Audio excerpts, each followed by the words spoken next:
बिस्मिल्लाहिर्रहमानिर्रहीम नहमदुहु व नसल्ली अला रसूलिल करीम। नाज़रीन कराम, तलबा व तालिबात, अस्सलामु अलैकुम। डॉक्टर मोहम्मद ताहिर कुरैशी आपकी खिदमत में एक और वीडियो के साथ हाजिर है। सिलसिला हमारा 11वीं जमात का उर्दू लाजमी का पर्चा, किताब है गुलजार उर्दू और उसका सवाल नंबर 3 यानी इक़्तिबास पैराग्राफ की तशरीह। इस सिलसिले की दो वीडियो पहले आप देख चुके हैं और इससे पिछली वीडियो में हमने सबक रस्म व रिवाज की पाबंदी के नुकसानात जो कि 11वीं जमात में है उसका तकरीबन आधा हिस्सा वो आपके सामने पेश किया था, उसकी तशरीह की थी। आज बकिया सबक की हम कोशिश करेंगे, लेकिन उससे पहले मैं हिदायत करता हूँ DJ Sindh government science college के तलबा तालिबात को कि वो कागज़ कलम अपने हाथ में रखें और ज़रूरी चीज़ें लिखते रहें और वीडियो के बाद वो कमेंट्स वाले तबसरे वाले हिस्से में अपना नाम, रोल नंबर और क्लास ज़रूर लिखें। फ़िलहाल तो तलबा ही हैं, तालिबात तो रवानी में हमने कह दिया, तालिबात BSc में हमारे यहाँ। तो पिछली वीडियो में हमने कुछ हिस्सा किया था, अब मज़ीद इसको आज पूरा करने की कोशिश करते हैं। सर सैयद अहमद ख़ान का सबक है रस्म व रिवाज की पाबंदी के नुकसानात। आपको पिछली वीडियो में बताया जा चुका है तरीक़ाकार क्या है और उन्वानात कौन कौन से होते हैं। अब हम बराह रास्त तशरीह पे चलते हैं जो बकिया सबक है। ये बात ख्याल की जाती है कि रसूमात की पाबंदी ना करने से आदमी ख़राब कामों और बुरी बातों में मुब्तला हो जाता है। हम आपको बता चुके हैं तशरीह में दो ही चीज़ें ज़्यादा ज़रूरी हैं कि ज़्यादा से ज़्यादा अपने अल्फाज इस्तेमाल करें और बात को फैलाएं, जुमले की तरतीब बदलें। ये इजाफी चीज़ें हैं किसी तरीके से जहाँ तक मुमकिन हो। तो अगर हम इसको अपने अल्फाज में लिखते तो शायद ये इस तरह होगा कि ये बात ख्याल की जाती है तो इसको हम यूँ समझते हैं कि लोग ऐसा समझते हैं, अक्सर लोग ये समझते हैं कि जो आदमी रस्म व रिवाज की पाबंदी नहीं करता तो वो लाजमन बुरी हरकतों में, ख़राब कामों में लाजमन पड़ जाता है। मगर ये बात सही नहीं है। इसको आप यूँ कर दें लेकिन ये ठीक नहीं है, लेकिन ये बात दुरुस्त नहीं है, लेकिन ये गलत है, या तो यूँ कर दीजिए। इसलिए कि इंसान की ज़ात में जैसे कि ख़राब काम करने की क़ुव्वतें और जज्बे हैं, वैसे ही उनके रोकने की भी क़ुव्वतें और जज्बे हैं। इसको हम अगर बदलना चाहें कि क्यों गलत है भाई, इसलिए कि जिस तरह हर इंसान के अंदर अच्छाई और बुराई के जज्बात मौजूद हैं, दोनों क़ुव्वतें मौजूद हैं, अच्छाई की भी बुरी की भी। तो अच्छा काम वो जब करता है जब उसकी अच्छाई की ताकत मजबूत होती है, बुरा काम जब करता है बुराई की ताकत मजबूत होती है। तो सर सैयद ये कह रहे हैं कि ये वजह नहीं है ख़राब कामों की कि वो रस्म व रिवाज की पाबंदी नहीं करता, बल्कि ये वजह है कि उसकी अच्छाई की ताकत कमज़ोर है और बुराई की ताकत मजबूत है, इसलिए वो काम करता है। इसी बात को आगे चल के वो मज़ीद कह रहे हैं, मज़ीद वजाहत से कह रहे हैं कि जिस तरह इंसान के अंदर अच्छे कामों की ताकत है, बुरे कामों की भी ताकत है, तो बुरे काम करने वाला वो नहीं होता कि जो कि रस्म व रिवाज की पाबंदी नहीं करता, ऐसी कोई बात नहीं है। इसलिए कि उसके अंदर अच्छाई की क़ुव्वत भी तो मौजूद है और बुराई की भी मौजूद है, दोनों में जंग चलती रहती है और हमेशा चलती रहेगी। यह खैर और शर की जंग का मामला है। आगे देखिए। मसलन ईमान या नेकी जो हर इंसान के दिल में है, आप इसको बदल के ऐसे कर सकते हैं। मिसाल के तौर पे नेक और अच्छी और अच्छाई की ताकत और वो सलाहियत जो कि हर इंसान के अंदर कम व बेश मौजूद होती है। बस ख़राब काम होने का ये बाइस नहीं है कि उसने रसूमात की पाबंदी नहीं की, बाइस सबब वजह। तो हम इसको जुमले को यूँ भी बना सकते हैं। इससे साबित हुआ कि अगर कोई बुरे काम कर रहा है तो उसकी वजह ये नहीं है कि वो रस्मों की पाबंदी करता नहीं है तो इसलिए बुरे काम कर रहा है। जी नहीं, ऐसी कोई बात नहीं। आगे लिखते हैं, बल्कि ये बाइस है कि उसने एक किस्म की क़ुव्वतों को शगुफ्ता और शादाब और कवी किया है और दूसरी किस्म की क़ुव्वतों और जज्बों को पज मुर्दा और ज़ईफ़। पज मुर्दा मुरझाया हुआ, ज़ईफ़ कमज़ोर। शगुफ्ता का मतलब पहले भी आ चुका, तरोताज़ा। शादाब का मतलब भी यही, कवी मजबूत ताकतवर। तो वो ये कह रहे हैं कि अगर कोई ख़राब काम करता है तो उसका मतलब ये नहीं है कि वो रस्म व रिवाज की पाबंदी करता है तो इसलिए ख़राब काम करता है, बल्कि उसकी वजह यह है कि उसने अपनी बुराई की ताकतों को तरोताज़ा रखा हुआ है, उसको ताकतवर बना दिया बुराई की ताकत को, और जो नेकी की ताकत है उसको उसने कमज़ोर बना दिया है, उसको उसने मुरझाया हुआ बना दिया है। तो इससे साबित क्या हुआ? साबित ये हुआ कि जो इंसान बुरा काम करता है वो इस वजह से नहीं करता कि रस्म व रिवाज की पाबंदी नहीं करता, बल्कि बात यह है कि उसके अंदर बुराई की ताकत ज़्यादा मजबूत है। आगे देखें। अगर रसूमात की पाबंदी ना रखने के साथ इंसान का ईमान ज़ईफ़ ना हो या वो दिली नेकी जो हर इंसान के दिल में है पजमुर्दा ना हो तो बजुज़ उम्दा और पसंदीदा बातों के और किसी बात का इर्तिकाब ना हो। इर्तिकाब होना और आम तौर पे मनफी मानों के लिए इस्तेमाल ज़्यादा किया जाता है। बजुज़ का मतलब पहले भी आ चुका है, सिवाय, और कोई मुश्किल लफ्ज़ इसमें नहीं है। ज़ईफ़ का मतलब आ चुका है। तो अगर रसूमात की पाबंदी रखने के साथ अगर कोई शख्स रस्मों की पाबंदी रखता है लेकिन अगर उसका ईमान कमज़ोर नहीं हो गया, यानी उसने अच्छाई की ताकतों को कमज़ोर नहीं कर दिया है, तो फिर उससे कभी बुरा काम होगा ही नहीं। क्यों? कि अच्छाई की ताकत उसको बुरा काम करने नहीं देगी। हमारे ज़माने में हर शख्स आला से अदना तक रस्म व रिवाज का ऐसा पाबंद है जैसे कोई शख्स अपने एक ज़बरदस्त हाकिम के नीचे अपनी ज़िंदगी बसर करता हो। आप तशरीह करें, या बार बार बताता रहता हूँ कि मुसन्निफ़ के नाम से शुरू करेंगे। अगर फ़र्ज़ कीजिए यहाँ से आ जाए ज़माना लिख कर दौर कर दीजिए या आजकल कर दीजिए। सर सैयद कहते हैं कि आजकल लोग इतनी शिद्दत से, इतनी ज़्यादा दबाव में रस्मों की पाबंदी कर रहे होते हैं कि ऐसा लगता है कि रस्में नहीं हो गई, उन पर हुक्मरान हो गए, जिसका हुक्म मानना ज़रूरी है। आगे चलिए। कोई शख्स या कोई ख़ानदान अपने दिल से ये बात नहीं पूछता कि हमको क्या क्या करना चाहिए और हमारे मुनासिब या हमारी पसंद और हमारी पसंद के लायक क्या बात है, या जो उम्दा सिफ़तें मुझमें हैं उनका ज़ुहूर नहायत उम्दगी से किस तरह पर मुमकिन है और कौन सी बात इनकी तरक्की और शगुफ्तगी की मुआविन है। देखिए कितना लंबा जुमला, तवील जुमला लिखा है। सर सैयद की तहरीर की खराबियों में से है। इसमें मुश्किल लफ्ज़ तो कोई नहीं है, हम सिर्फ बदलते रहें। आपको बार बार कहा जा रहा है कि आप किताब सामने रखेंगे कि मैं किस तरह किस जुमले को किस शक्ल दे रहा हूँ, क्या शक्ल दे रहा हूँ। कोई भी इंसान या कोई भी ख़ानदान इस बात का जायज़ा नहीं लेता कि वो ये अपने आप से सवाल करे कि रस्म व रिवाज के बारे में हमें कौन सा रवैया अपनाना चाहिए और वो जो सलाहियतें अल्लाह ताला ने मुझे दी हैं उनको मैं किस तरह बरूकार ला सकता हूँ, उनको किस तरह मैं उजागर कर सकता हूँ, नुमाया कर सकता हूँ, किस तरह उन सलाहियतों का इजहार कर सकता हूँ, कौन सी बात है जिनसे इन सलाहियतों में इजाफा होगा। ये सवाल कोई भी नहीं करता। फिर आगे कहते हैं, बल्कि वो अपने दिल से ये पूछते हैं कि मेरी हालत और रुतबे के कौन सी चीज़ मुनासिब है। यानी वो अपनी सलाहियत को नहीं देख रहे, वो देखते हैं कि मेरी जो हालत है, स्टेटस कह लीजिए, रुतबा स्टेटस कह लीजिए, मर्तबा कह लीजिए, कि मेरी हालत और मेरे मर्तबे के लोग क्या कर रहे हैं, वो क्या कौन सी रस्मों को अपनाते हैं, हम भी वही करें। और अगर कोई मेरे रुतबे और मकदूर के आदमी किस रस्म व रिवाज के मुताबिक काम करते हैं, मैंने अभी अर्ज कर दिया। मकदूर कुदरत ताकत, यानी जो मेरे जैसी हैसियत वाला है, जिसके पास मेरे जैसी सलाहियत है, ताकत है, वो कौन सी रस्मों को अपनाते हैं। वो यानी कि पहले आदमी की गलती साबित कर रहे हैं कि ये वो है जो अपने जैसे लोगों को देख रहा है, जो उसका हम मनसब है, हम मर्तबा है, वो देखता है कि वो कौन सी रस्में अपनाते हैं ताकि वो भी वो करे। और अगर कोई इससे भी ज़्यादा बेवकूफ़ है, इसका मतलब है कि पहले वालों को भी बेवकूफ़ कह रहे हैं सर सैयद। किसको बेवकूफ़ कह रहे हैं? कि वो आदमी जो अपने दिल से नहीं पूछता, अपनी सलाहियतों का जायज़ा नहीं लेता, सिर्फ ये देखता है कि जो उसकी सतह के लोग हैं, उसके लेवल के हैं, उसके हम मर्तबा हैं, वो कौन कौन सी रस्में अपनाते हैं ताकि वो भी वही करे। दूसरा आदमी इससे भी ज़्यादा बेवकूफ़ हुआ तो वो अपने दिल से इससे भी ज़्यादा बदतर सवाल करता है। और ज़्यादा बेवकूफ़ वो है जो इससे भी बुरी बात अपने दिल से पूछता है। क्या? और यूं पूछता है कि जो लोग मुझसे बरतर हैं और रुतबे और मकदूर में ज़्यादा है वो किन रस्मों को बजा लाते हैं, ताकि ये शख्स भी वैसा ही कर कर उन्हीं किसी शान में शामिल हो। कोई मुश्किल लफ्ज़ नहीं है, मकदूर का पहले आ चुका है, कुदरत ताकत। और वो ज़्यादा सर सैयद के नज़दीक बेवकूफ़ आदमी है।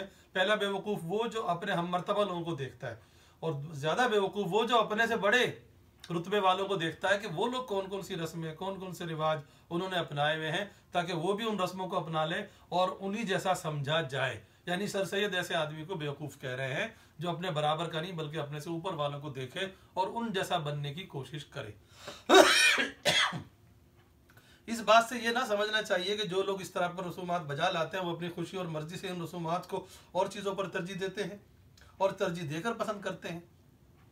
इस बात से यह ना समझना चाहिए, कोई इस बात से ये नहीं ख्याल करे कि जो लोग रस्मों की पाबंदी करते हैं वो इन रस्मों को दूसरे मामलात से बेहतर समझकर, दूसरी रस्मों से अच्छा समझकर इनको अपनाए हैं। जी नहीं, ऐसी बात नहीं है। नहीं, बल्कि हकीकत यह है कि इन लोगों को बजुज़ ऐसी बात के जो रस्मी होती है और किसी बात की ख्वाहिश करने का मौका या इत्तफाक नहीं होता, और इसलिए तबीयत खुद मुतहम्मिल और मुती इन रस्मों की पाबंदी की हो जाती है। मुतहम्मिल बर्दाश्त करने वाला, मुती फरमा बरदार। ऊपर जो बात है उससे जोड़े कि कोई ये ना समझे कि जो लोग रस्मों की पाबंदी करते हैं वो उनका जायज़ा लेकर करते हैं और उसको तरजीह देते हैं कम, यानी जो बेकार रस्में और बेहतर रस्मों को अपनाते हैं। जी नहीं, ऐसी बात नहीं है। वो रस्मों को सिर्फ रस्म के तौर पे अपनाते हैं, ये नहीं देखते कि उनकी अच्छाई बुराई क्या है। और पाबंदी करते करते उनके मिजाज में हर रस्म को बर्दाश्त करने का, हर रस्म के पीछे चलने का खुद ब खुद मादा पैदा हो जाता है। यानी जो रस्मों का गुलाम होता है वो गुलाम ही रहता है। यहाँ तक कि जो बातें दिल की खुशी की करनी होती हैं, इनमें भी औरों के मुताबिक काम करने का ख्याल अव्वल दिल में आता है। यहाँ तक कि अगर कभी उसका दिल किसी और रस्म के लिए, किसी और काम के लिए करता भी है, तो वो भी यही देखता है कि पहले रस्में क्या कहती हैं, आया मैं काम ये कर सकता हूँ या नहीं। गरज के इनकी पसंद वही होती है जो बहुत से लोगों की है। आप इसको यूँ बदल सकते हैं, उनकी अपनी कोई पसंद नहीं होती और वही पसंद जो दूसरे लोगों की होती है इन्होंने भी अपनाई भी होती है। वो सिर्फ ऐसी बातों को पसंद करने की तरफ पसंद करने पर रागिब होते हैं जो आम पसंद हो, रागिब होते हैं, मुतवज्जो होते हैं, माइल होते हैं। उनको सिर्फ ऐसी बातें, ऐसी रस्में, ऐसी चीज़ें ही अच्छी लगती हैं जिसको और लोग भी पसंद कर रहे हों। यानी आप वो चाहे उनका दिल पसंद करे या ना करे, जब वो देखते हैं दूसरे भी करें वही पसंद करने लग जाते हैं। और मजाक और असली सलीका जो रस्म व रिवाज के मुताबिक ना हो, उससे ऐसी ही गुरेज की जाती है जैसे कि जुर्मों से गुरेज करना, बचना। मजाक ज़ौक, शौक, टेस्ट जिसको आप कहते हैं, और असली सलीका जो इंसान के अंदर जो उसका ज़ौक है, यानी जिस किस्म की सलाहियत अल्लाह ताला ने दी है, जो उसका ज़ौक कह रहा है वो उसके पीछे नहीं जाता और उनसे तो ऐसे बचता है इंसान कि जैसे कि गुनाह और जुर्म के कामों से बचता है। यहाँ तक कि अपनी ख़ास तबीयत की पैरवी ना करते करते उनमें अपनी तबीयत ही बाकी नहीं रहती कि जिसकी पैरवी करें, और उनकी ज़ाती क़ुव्वतें बिल्कुल पज मुर्दा और बेकार होने के सबब बिल्कुलियतन ज़ाया हो जाती हैं। बिल्कुलियतन मुकम्मल, पज मुर्दा का पहले भी आ चुका है, मुरझाएगा, और कोई मुश्किल अब इसमें नहीं है। यहाँ तक कि रस्मों की पाबंदी करते करते, रस्मों की पैरवी करते करते उनके अंदर अपनी सलाहियत बिल्कुल ही ख़त्म हो जाती है और उनकी तबीयत, उनके अंदर पसंद नापसंद करने का मादा ही बाकी नहीं रहता, और जो सलाहियतें वो पैदाइशी तौर पर लेकर आया था वो बिल्कुल ख़त्म होकर रह जाती हैं। क्योंकि सलाहियतों में इजाफा होता है उन सलाहियतों के इस्तेमाल करने से। जब वो अक्ल, फ़हम और समझ की सलाहियत इस्तेमाल नहीं करेगा तो वो रस्में, वो सलाहियतें ज़ाया ही होंगी और फिर मुकम्मल भी ज़ाया हो जाती हैं, और वो शख्स अपनी दिली ख्वाहिश करने और ज़ाती खुशी उठाने के काबिल नहीं रहते। ऐसे आदमी जो होते हैं वो कभी भी अपनी मर्जी की कोई चीज़ नहीं कर सकते, ऐसा कोई काम नहीं कर सकते कि जिससे उनके दिल को खुशी नसीब हो। अब गौर करना चाहिए कि इंसान की ऐसी हालत पसंदीदा हो सकती है या नहीं। अभी हमें ये गौर करने की बात है, ये काबिल गौर बात है, इस पे सबको गौर फिक्र करना चाहिए। क्या ये बात इंसान के लिए मुफीद है कि वो अपने जज्बात को, अपनी सलाहियतों को इतना दबा दे? क्या इस तरह उसकी ज़िंदगी बेहतर गुजरेगी? हरगिज़ नहीं। आगे फिर देखिए नया पैराग्राफ। रसूमात जो मुकर्रर हुई हैं गालिबन उस ज़माने में जबकि वो मुकर्रर हुई मुफीद तसव्वुर की गई हों, कोई मुश्किल लफ्ज़ ऐसा नहीं है। आप यूँ कर सकते हैं, वो रस्में जो आज हमारे दरमियान चल रही हैं किसी न किसी दौर में तो शुरू हुई होंगी। हो सकता है कि जिस दौर में शुरू हुई हो उनको उस वक्त के लिहाज से फ़ायदेमंद समझ के शुरू किया गया हो, मगर इस बात पे भरोसा करना कि दर हकीकत वो ऐसी ही थी महज गलती है। लेकिन आज के दौर में हम इस बात पर यकीन करके बैठ जाएं कि वाकई वो रस्में उतनी ही फ़ायदेमंद थी और आज भी उतनी ही फ़ायदेमंद है, ये बात दुरुस्त नहीं है। मुमकिन है के बदले हो सकता है, शायद गालिबन, कि जिन लोगों ने इनको मुकर्रर किया उनकी राय में गलती हो। किनको? रस्मों को। आप इसको यूँ बदल सकते हैं, ये भी तो हो सकता है कि जिन लोगों ने इन रस्मों का आगाज़ किया उनसे अंदाजे की गलती वाकई हो गई हो, उनका तजुर्बा सही ना हो, या उन्होंने इस रस्म को सही तरीके से आजमाया ना हो, और उनका तजुर्बा नहायत महदूद और सिर्फ चंद अशखास से मुताल्लिक हो, या फिर आजमाया तो हो उस रस्म को लेकिन बहुत ही छोटे पैमाने पर और चंद लोगों पर आजमा कर यकीन करके बैठ गए होंगे कि हाँ भाई ये रस्म इनके लिए ठीक है तो बाकी सबके लिए भी ठीक होगी, या इस तजुर्बा का हाल सही सही बयान ना हुआ हो, या हम तक वो पूरी तफसील ना पहुंची हो किसी भी रस्म के बारे में, या वो रस्म उस वक्त और उस ज़माने में मुफीद हो इल्ला हाल के ज़माने में मुफीद ना रही हो बल्कि मुज़िर हो। ये भी तो हो सकता है कि कोई भी रस्म पहले दौर में फ़ायदेमंद रही होगी, लेकिन अब वक्त बदलता है, दौर बदलता है, ज़माने की ज़रूरियात बदलती हैं, अब वो रस्म, वो रिवाज आजकल के ज़माने में इतना फ़ायदेमंद ना रह गया हो बल्कि नुकसानदेह हो चुका हो, जैसे बहुत सारी जहेज की रस्में और शादी ब्याह की रस्में पहले बड़ी छोटी चीज़ से शुरू हुई होंगी, अब आहिस्ता आहिस्ता उनमें इस कदर इजाफा हो चुका है, इतनी फजूलियात आ गई हैं कि ये रस्में नुकसानदेह ज़्यादा हो गई हैं। और या वो रस्म जिन हालात पर कायम की गई थी किसी शख्स की वो हालत ना हो, या वो रस्म किसी कोई मखसूस हालत में किसी की हालत कोई ऐसी होगी, किसी का मामला ऐसा चल रहा होगा, किसी के साथ कोई वाक़या ऐसा पेश आया होगा और उसको देख कर कोई रस्म किसी रिवाज का आगाज़ हो गया हो और अब वो इंसानों की वो हालत ना रह गई हो, तो इसलिए ये बात ठीक नहीं है कि उनको खामखा अपना लिया जाए। गरज के, अब इसी बात को समेटते हुए कह रहे हैं, गरज के रस्मों की पाबंदी में मुब्तला रहना हर तरह पर नुकसान का बाइस है। इसको हम यूँ कर सकते हैं कि इससे साबित होता है कि रस्मों की पाबंदी करने से इंसान को हर लिहाज से नुकसान ही होता है। अगर कोई और नुकसान ना हो तो ये नुकसान तो ज़रूर है, अगर दूसरा कोई नुकसान ना हो तो इतना नुकसान तो उसको उठाना पड़ेगा। देखिए जुमले कैसे बदलने, अल्फाज हम कैसे बदलने। याद रखिए बात आपको वही करनी है जो मुसन्निफ ने की है। फ़र्क क्या है, मुसन्निफ ने अपने अल्फाज में की है, आप अपने अल्फाज में करेंगे। मुसन्निफ ने मुख्तसर किया, आप फैला के करेंगे, लेकिन बात उससे अलहदा नहीं कर सकते आप। क्या नुकसान है भाई कि आदमी अक्ल और दानिश और जौदत तबा और कुव्वत ईजाद बातिल हो जाती है। तीन चीज़ों का नुकसान बताया, अक्ल और दानिश समझ, दानिश अक्ल समझ, जौदत तबा जहानत कह लीजिए, जहन की तेज़ी कह लीजिए, दिमाग की तेज़ी कह लीजिए, और कुव्वत ईजाद नई नई बातें ईजाद करने की सलाहियत। ये पहले बात हो चुकी है कि पूरे मजमून में सर सैयद ने कुव्वत को सलाहियत के मायनों में इस्तेमाल किया है। बातिल हो जाती है, ख़त्म हो जाती है, ज़ाया हो जाती है, बेकार हो जाती है। तो उसी से जोड़िए कि अब चूंकि एक जुमले में तीन चीज़ें आई हैं, आप तीनों का अलग अलग जुमला बना लें तशरीह खुद ही बड़ी हो जाएगी।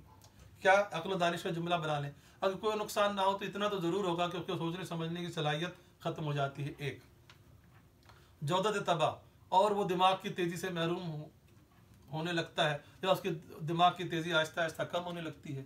और कुव्वत ईजाद, और नई नई चीज़ें और बातें ईजाद करने की सलाहियत जिससे तरक्की होती है, वो भी उससे महरूम हो जाता है। गरज रस्मों की पाबंदी में मुब्तला रहने से इंसान की ये सलाहियतें मुकम्मल ज़ाया हो जाती हैं।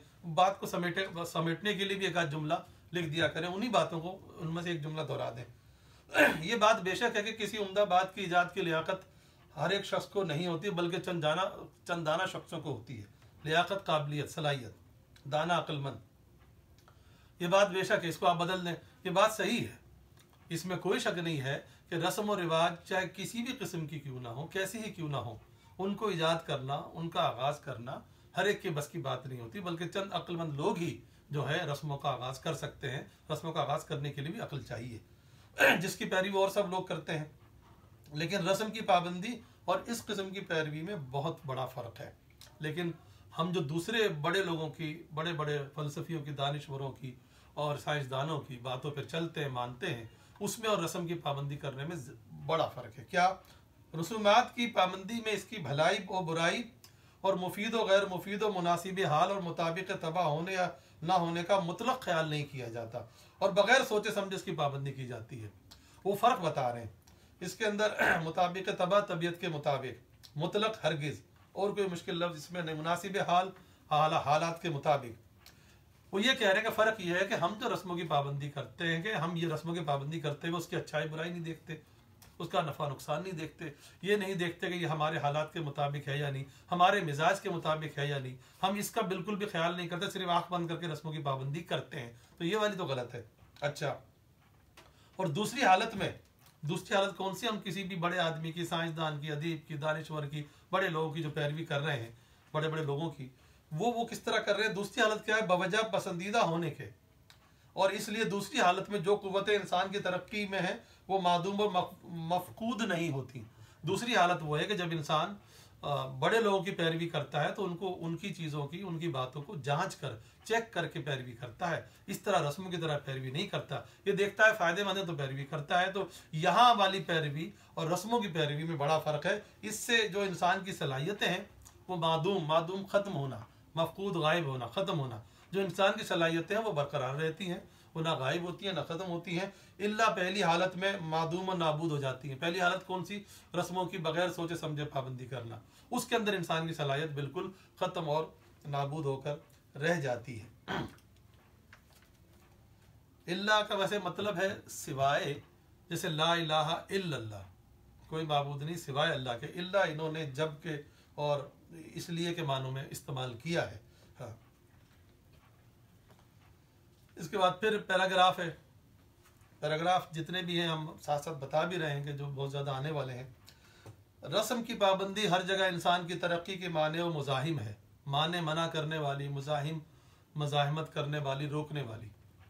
तो इसका जुमला हम इस तरह बना सकते हैं कि सर सैयद अहमद खान कहते हैं कि रस्म की पाबंदी ऐसी चीज़ है जिससे इंसान तरक्की नहीं कर सकता, क्योंकि ये इंसान की तरक्की की राह में रोड़े अटकाती है। 2-3 जुमले बन गए। अब यहाँ पर थोड़े सा जिनके पास किताब है उनको ख़ास तौर पे मैं मुखातिब कर रहा हूँ कि वो किताब लें, और यहाँ पर आपको निशान एक लगाना पड़ेगा, उसके बगैर ये तवील जुमला समझ में नहीं आएगा। चुनाचे वो पाबंदी ऐसी क़ुव्वत तबई के बाद निशान सख्ता यानी कौमा लगाइए, के बाद निशान सख्ता यानी कौमा लगाइए, वरना जुमला समझ में नहीं आएगा, कुछ का कुछ हो जाएगा। किताब में गलती से नहीं लगा है। इस बात को यूं समझ लीजिए, कौमे से क्या फ़र्क पड़ता है कि लगने ना लगने से।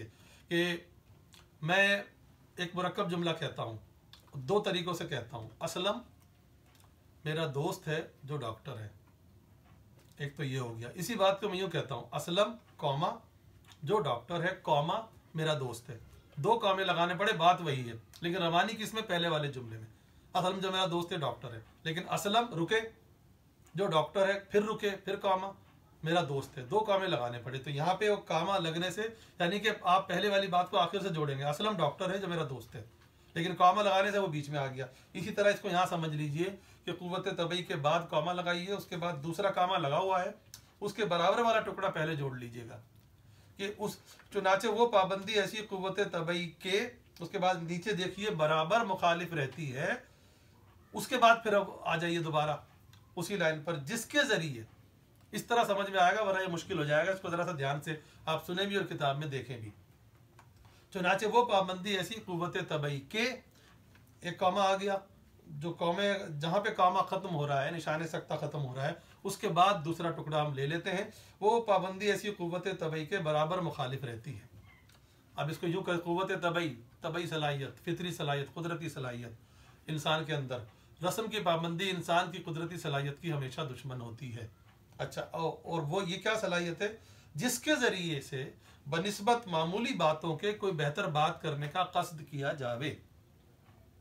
यानी ये वो सलाहियत है, कौन सी, फितरी सलाहियत, कुदरती सलाहियत।